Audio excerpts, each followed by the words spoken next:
Hello అండి అందరికీ ఈ వీడియో చూస్తున్న అందరికీ రాపిడ్ పే ఏజెంట్ యాప్ ఉంటుంది కదా, ఎలా యూజ్ చేయాలి, ప్రాసెస్ ఏంటి, ఐడి కావాలంటే ఏమేమి డాక్యుమెంట్స్ కావాలి, అలాగే ఈ సర్వీస్లో ఏమేమి అందుబాటులో ఉన్నాయో ఈ వీడియోలో కంప్లీట్గా ఎక్స్ప్లెయిన్ చేస్తాను. అలాగే ఈ వీడియోని ఎండ్ వరకు చూడండి, ఎందుకంటే ఎండ్ వరకు చూస్తేనే మీకు అర్థమవుతుంది.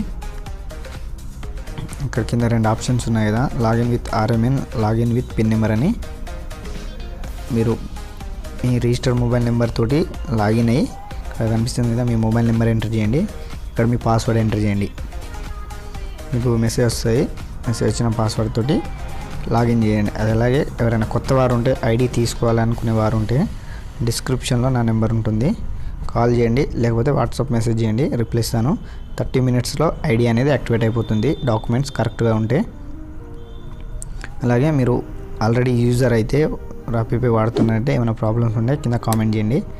మీ పిన్ నెంబర్ తోటి లాగిన్ అండి. లాగిన్ అయిన తర్వాత కొత్త యూజర్ అయితే మీ నెంబర్ ఉంటుంది కదా, రిజిస్టర్ మొబైల్ నెంబర్ ఎంటర్ చేసి లాగిన్ కండి.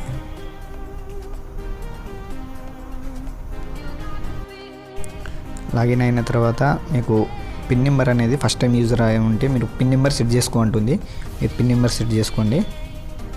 ఓటీపీ వస్తుంది, ఓటీపీ ఎంటర్ చేయగానే పిన్ నెంబర్ అనేది సెట్ చేసుకోండి. నాకు ఓటీపీ వచ్చింది, పిన్ నెంబర్ కూడా నేను సెట్ చేసుకున్నాను. సబ్మిట్ కొట్టండి. సబ్మిట్ కొట్టగానే PIN registration successful, do you want to process, okay కొట్టండి. ఓకే కొట్టేయగానే మీకు పిన్ నెంబర్ ఉంటుంది కదా కింద, ఆ పిన్ నెంబర్లోకి వచ్చేస్తారు డైరెక్ట్. ఇక్కడ స్విచ్ యూజర్ అని కొట్టారనుకోండి, మళ్ళీ ఫస్ట్లోకి వెళ్ళిపోతారు. అదే ఆర్ఎంఎన్ నెంబర్, పాస్వర్డ్ ఎంటర్ చేయాల్సి ఉంటుంది మళ్ళీ. అలాగే పదే మన పిన్ నెంబర్ పాస్వర్డ్ ఎంటర్ చేయకుండా పిన్ నెంబర్ అనేది సెట్ చేసుకోండి. సెట్ చేసుకుంటేనే మీకు ఎనీ టైంలో లాగిన్ అయినా కూడా పిన్ నెంబర్ అడుగుతుంది, పాస్వర్డ్ మొబైల్ నెంబర్ అడగదు. నేను సెట్ చేసుకున్న పిన్ నెంబర్ తోటి లాగిన్ అయ్యాను. లాగిన్ కాగానే ఇంటర్ఫేస్ ఇలా ఉంటుంది. యాప్ సర్వీసెస్ చేసి ఇంటర్ఫేస్ ఇలా ఉంటుంది చూసుకోండి. మీకు ఏ అమౌంట్ అయినా, ఏఈపీఎస్కి సంబంధించిన అమౌంట్ ఉంటుంది కదా, విత్డ్రా చేసిన అమౌంట్, ప్రతి ఒక్క అమౌంట్ ఇక్కడ మీద టాప్లో రైట్ సైడ్లో బ్యాలెన్స్ ఉంది కదా, ఆ బ్యాలెన్స్లో ఇక్కడనే కనిపిస్తుంది, నాకు ఇక్కడ కనిపిస్తుంది కదా 37.14 ఏ అమౌంట్ అయినా ఈడికే వస్తుంది. మీరు కావాలంటే రీసైకిల్ చేసుకొని చూసుకోవచ్చు అమౌంట్ అనేది. అలాగే ఇందులో ఇక్కడ మీద 3 డాట్స్ ఉన్నాయి కదా, ఈ 3 డాట్స్ మీద క్లిక్ చేయగానే మన ప్రొఫైల్కి సంబంధించిన డీటెయిల్స్ అనేది ఇందులో ఉంటాయి. మీ ప్రొఫైల్ ఇక్కడ ఉంది కదా, మీ ప్రొఫైల్, బ్యాంక్ సెటిల్మెంట్, మన ఇప్పుడు డ్రా చేసిన అమౌంట్ ఉంటుంది కదా, ఆ అమౌంట్ అంటే బ్యాంక్ సెటిల్ చేసుకోవడానికి, ఇప్పుడు ఇందులో ఉన్న 37 రూపీస్ మన అకౌంట్కు పంపించుకోవడానికి ఇక్కడ బ్యాంక్ సెటిల్మెంట్ అని ఉంది కదా, ఈ బ్యాంక్ సెటిల్మెంట్ ఆప్షన్ అనేది పనిచేస్తుంది. అలాగే ఇక్కడ సెట్టింగ్స్ ఉంది కదా, ఈ సెట్టింగ్స్ మీద ట్యాప్ చేయగానే మనకు సంబంధించిన చేంజ్ పాస్వర్డ్ కానీ, చేంజ్ టీపిన్ కానీ, లాగిన్ పిన్ ఉంటుంది కదా, ఈ లాగిన్ పిన్ లాంటివి, చేంజ్ మొబైల్ నెంబర్ అంటే వేరే ఐడి ఉందనుకోండి, మీకు సపోజ్ 2 ఐడీలు మెయింటైన్ చేస్తూ ఉంటే వేరే ఐడి లాగిన్ కావడానికి, కానీ రిజిస్టర్ మొబైల్ నెంబర్ చేంజ్ చేయడానికి కాదు, అది లాగిన్ విత్ పిన్ నెంబర్ కూడా చేంజ్ చేసుకోవచ్చు.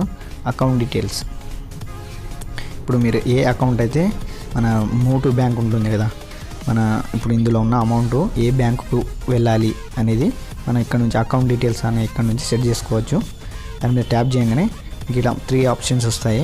3 ఆప్షన్స్ వచ్చినప్పుడు ఈ కింది 2 ఆప్షన్స్ ఏమనదు, డైరెక్ట్ బ్యాంక్ సెటిల్మెంట్ అకౌంట్ అని ఉంది కదా, ఆ అకౌంట్ మీద ట్యాప్ చేయగానే ఇలా వస్తుంది మీకు. ఫస్ట్ ఈ కింద ఇవి 2 నేను పెట్టుకున్న బ్యాంక్ సంబంధించిన డీటెయిల్స్ ఇవి. మీరు ఫస్ట్ టైం యూజర్ అయితే మీ ఏ బ్యాంక్లో నేమ్ ఎట్లా ఉందో అలా ఎంటర్ చేసేయండి. ఏ బ్యాంకు ఆ బ్యాంక్ సెలెక్ట్ చేసుకోండి.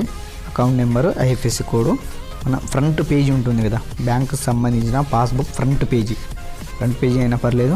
ప్లస్ అలాగే మినీ స్టేట్మెంట్ ఉంటుంది కదా, అంటే మన పేపర్లో తీసుకుని లేకపోతే మొబైల్లో స్క్రీన్ షాట్ తీయండి. ఫస్ట్ పేజీ మీ నేము, మీ అకౌంట్ నెంబరు, మీ ఐఎఫ్ఎస్సి కోడు, అది ఫ్రంట్ పేజీని ఇక్కడ అప్లోడ్ ఫైల్ అని ఉంది కదా, ఆ అప్లోడ్ ఫైల్ కాడ అప్డేట్ చేయండి. అప్డేట్ చేసి యాడ్ బ్యాంక్ అని ఎంటర్ చేయండి. యాడ్ అయిపోతుంది. యాడ్ అయిపోయిన తర్వాత ఇక్కడ ఆప్షన్ కనిపిస్తుంది కదా అప్రూవ్డ్ అని, ఆ అప్రూవ్డ్ కాడ మీరు ఫస్ట్ టైం మన బ్యాంక్ యాడ్ చేసి ఉంటే ఫస్ట్ టైం ఇటే పెండింగ్ అని వస్తుంది. పెండింగ్ ఒక 15 minutesలో అది అప్రూవ్డ్ అని వచ్చేస్తుంది, మీరు ఎంటర్ చేసిన డీటెయిల్స్ అని కరెక్ట్ ఉంటాయి.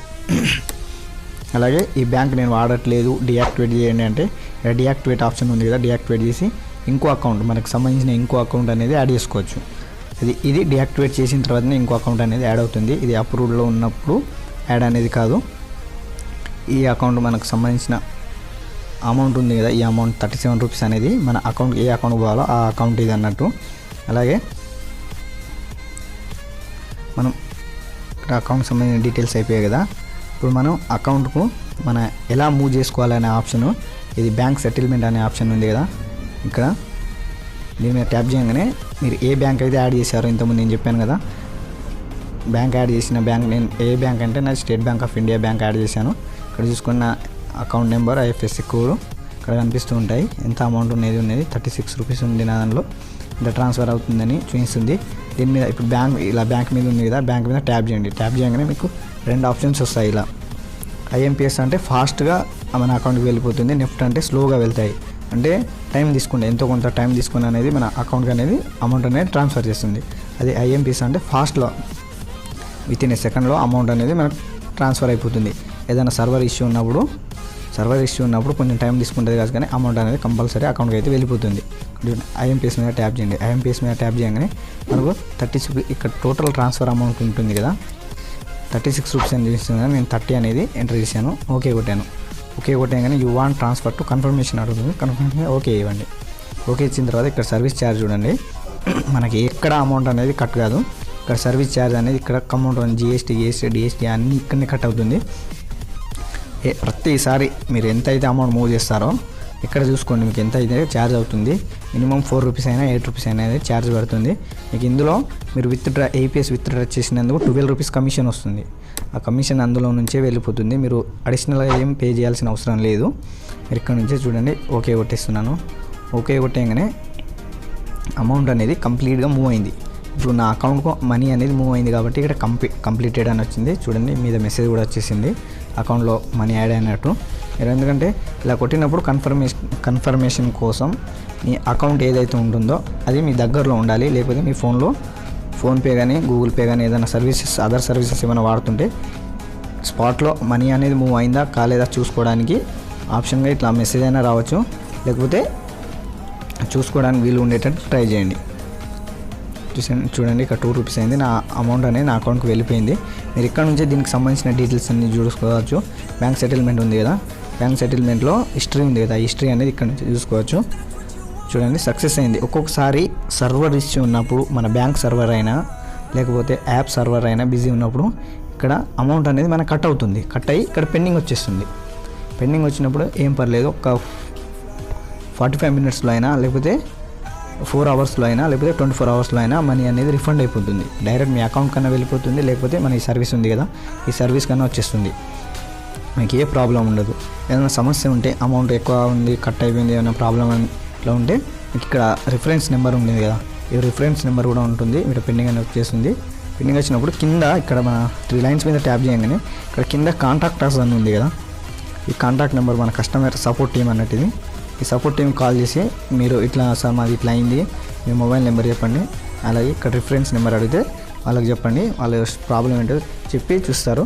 అమౌంట్ అనేది రిఫండ్ అవుతుంది. అలాగే మనకు ఏటీఎంకి సంబంధించిన డివైస్ ఉంటాయి కదా, మన కార్డ్ స్వైపింగ్ చేసుకోవడానికి ఆ డివైస్ అనేది మనం ఇక్కడ నుంచే బుకింగ్ చేసుకోవచ్చు.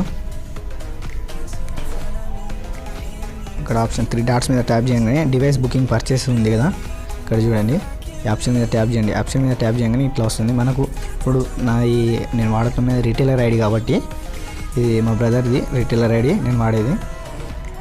చూడండి నేను బుకింగ్ చేసుకోవాలంటే ఎన్ని కావాలి, నాకు ప్రస్తుతానికి ఒకటి చాలు కాబట్టి వ్యాలిడిటీ 90 డేస్ 3050 రూపీస్ ఉంది విత్ జిఎస్టీ 18% జిఎస్టీ మొత్తం 549 రూపీస్ తోటి పడుతుంది. దాని మీద ట్యాప్ చేయగానే సెలెక్ట్ యువర్ పర్ఫార్మెన్స్ అని వచ్చింది కదా, పర్చేస్ మీద ట్యాప్ చేయగానే ఇలా వస్తుంది. చూడండి మీకు ప్రైస్ అనేది మొత్తం ఇక్కడ చూసుకోండి. ఎంఆర్పి ప్రైస్ ఎంత ఉంది, 4000 ఉంది. ఆఫర్ ప్రైస్ వచ్చేసి 3600. క్వాంటిటీ వచ్చేసి నేను ఒకటే బుక్ చేస్తున్నాను కాబట్టి ఒకటే, దాని ప్రైస్ 350, జిఎస్టీ 18% కలిసింది కాబట్టి 549 అయింది. టోటల్ 3600 అయింది. ప్రాసెస్ మీద ట్యాప్ చేయగానే మీకు డీటెయిల్స్ అడుగుతుంది. ఇప్పుడు మనకు కొరియర్ అనేది ఎక్కడికి రావాలి, అడ్రస్ ఉంది కదా, అడ్రస్ అనేది ఎక్కడి నుంచి ఎక్కడికి రావాలి. మీ అడ్రస్ అనేది ఇక్కడ పెన్సిల్ ఐకాన్ ఉంది కదా, ఈ పెన్సిల్ ఐకాన్ మీద ట్యాప్ చేసి డీటెయిల్స్ అనేది చేంజ్ చేసుకోవచ్చు. మీ అడ్రస్ అయితే ఇక్కడ ఎంటర్ చేయండి. ఇలా పెన్సిల్ ఐకాన్ ఉంది కదా, పెన్సిల్ ఐకాన్ మీద ట్యాప్ చేయండి, అడ్రస్ అనేది ఇచ్చేయండి. ఇచ్చేసిన తర్వాత టర్మ్స్ అండ్ కండిషన్స్ క్లిక్ చేసిన తర్వాత ఇప్పుడు మనకు డివైస్ రావాలంటే మీరు అమౌంట్ అనేది ఇందులోనే ఉండాలి. ఇక్కడ నాకు 2 రూపీస్ ఉంది కదా, అక్కడ దీనికి సరిపోయే అంత 3600 అమౌంట్ అనేది ఇక్కడే ఉండాలి. మనకు డైరెక్ట్ అగ్రి కొట్టేయగానే ఇక్కడ నుంచి అమౌంట్ అనేది కట్ అయిపోతుంది. చూసారు కదా, నా దాంట్లో అమౌంట్ లేదు, insufficient balance in the account అని చూపిస్తుంది. మీరు ఇక్కడ నుంచే అది డివైస్ బుకింగ్ చేసుకోవాలంటే మీ అమౌంట్ అనేది ఇక్కడ నుంచే కట్ అవుతుంది. మీరు సపరేట్ అడిషనల్గా ఇవ్వాల్సిన ఏ అవసరం లేదు, అమౌంట్ అనేది ఆ నుంచే కట్ అయిపోతుంది. మళ్ళీ హోమ్కి వచ్చేయండి. ఇప్పుడు ఏఈపిఎస్ సర్వీస్ ఎక్కడ ఉంటుందో చూడండి. ఏఈపిఎస్ ఇక్కడ ఉంది కదా, ఏఈపిఎస్ మీద ట్యాప్ చేయండి. ఏఈపిఎస్ మీద ట్యాప్ చేయండి, మనకు ఏఈపిఎస్కి సంబంధించిన డీటెయిల్స్ మొత్తం ఇందులోనే ఉంటాయి. క్యాష్ విత్డ్రాల్ ఇన్నే ఉంటుంది, బ్యాలెన్స్ ఎంక్వైరీ ఇన్నే ఉంటుంది, మినీ స్టేట్మెంట్ ఇన్నే ఉంటుంది. ఇప్పుడు మీకు ఏ బ్యాలెన్స్ ఎంక్వైరీ అంటే బ్యాలెన్స్ ఎంక్వైరీ మీద ట్యాప్ చేసి మీకు ఏ డివైస్ ఉంది, మంత్రానా, మార్ఫోనా, స్టార్టెక్, ఈ మూడిట్లో ఏ డివైస్ మీ దగ్గర ఉందో ఆ డివైస్ మీద ట్యాప్ చేయండి. ఆ డివైస్ మీద ట్యాప్ చేసి ఆధార్ నెంబర్, మీ ఆధార్ కార్డ్ నెంబర్ ఎంటర్ చేయండి, ప్లస్ మీ మొబైల్ నెంబర్ ఎంటర్ చేయండి. నేమ్ ఎంటర్ చేస్తే ఎంటర్ చేయండి, లేకపోతే అవసరం లేదు. ఏ బ్యాంక్ సంబంధించిన ఆ బ్యాంక్ ఎంటర్ చేసేయండి. ఎంటర్ చేసేసిన తర్వాత క్యాప్చర్ మీద ట్యాప్ చేయండి. క్యాప్చర్ అంటే మన బయోమెట్రిక్ డివైస్ మన మొబైల్కి కనెక్ట్ అయి ఉండాలి. ఓటీజీ కనెక్షన్ ఆన్లో ఉండాలి. క్యాప్చర్ మీద ట్యాప్ చేయగానే మనకు బయోమెట్రిక్లో లైట్ వచ్చి ఫింగర్ అనేది ఆటోమేటిక్ స్కాన్ అవుతుంది. స్కాన్ అయిన తర్వాత పక్క పండి సబ్మిట్ అనే బటన్ వస్తుంది.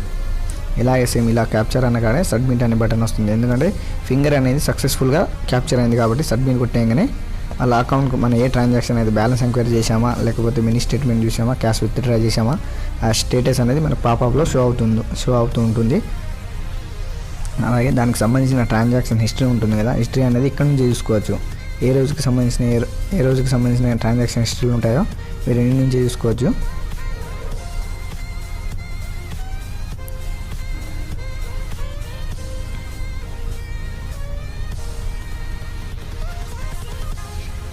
మీ డీటెయిల్స్ అనేది మీరు సక్సెస్ఫుల్ మీరు ట్రాన్సాక్షన్ చేసిన స్టేటస్ అనేది ఇక్కడ నుంచి చూపిస్తూ ఉంటుంది. దీని అమౌంట్ సక్సెస్ఫుల్ ఉంది కదా, ఇంకోవేళ అలా ఫెయిల్డ్ అయి ఉంటే ఇక్కడ ఫెయిల్డ్ అని వస్తుంది. నాకు ఇక్కడ సక్సెస్ అని ఉంది కదా, అక్కడ మీకు ఫెయిల్డ్ అని వస్తుంది. ఇక్కడ ఫెయిల్డ్ అయ్యి ఉంటుండే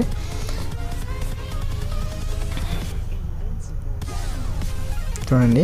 ఇందులో మనకు పెద్దగా ఏ సర్వీసెస్ అయితే మనం వాడతామో మొబైల్ రీఛార్జ్ ఉంటుంది, డిటిహెచ్ రీఛార్జ్ ఉంటుంది, వాటికి సంబంధించిన రీఛార్జ్ హిస్టరీ ఉంటుంది. అలాగే పెండింగ్ రీఫండ్స్, మనకేమైనా అమౌంట్ అనేది కట్ అయింది అనుకోండి, అది పెండింగ్లో ఉండి హోల్డ్లో ఉంటే మీరు ఇక్కడ నుంచి కంప్లైంట్ చేయొచ్చు వాళ్ళకు.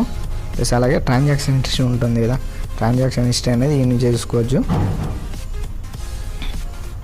ఇవి చూశారు కదా, ఇవి అంతగా మనకి ఏం అవసరం రావు. బీసీ ట్రాన్స్ఫర్ అంటే మనం అకౌంట్ నుంచి ట్రాన్స్ఫర్ చేస్తాం కదా, మనీ అనేది యాప్ ద్వారా కూడా మనం ట్రాన్స్ఫర్ చేయొచ్చు. అది ప్రాసెస్ ఉంటుంది కొంచెం, అది నెక్స్ట్ వీడియోలో ఎక్స్ప్లెయిన్ చేస్తాను. అలాగే వ్యాలెట్ మన ర్యాపిడ్ వ్యాలెట్ ఫండ్ ట్రాన్స్ఫర్ ఉంది కదా, ఆ ట్రాన్స్ఫర్ అనేది మన అకౌంట్ వాళ్ళ సేమ్ ఇది కూడా ట్రాన్స్ఫర్దే. అలాగే ఎన్నో Nepal bill payments, tax payments, ఇవన్నీ సర్వీసులు ఇందులో ఉంటాయి.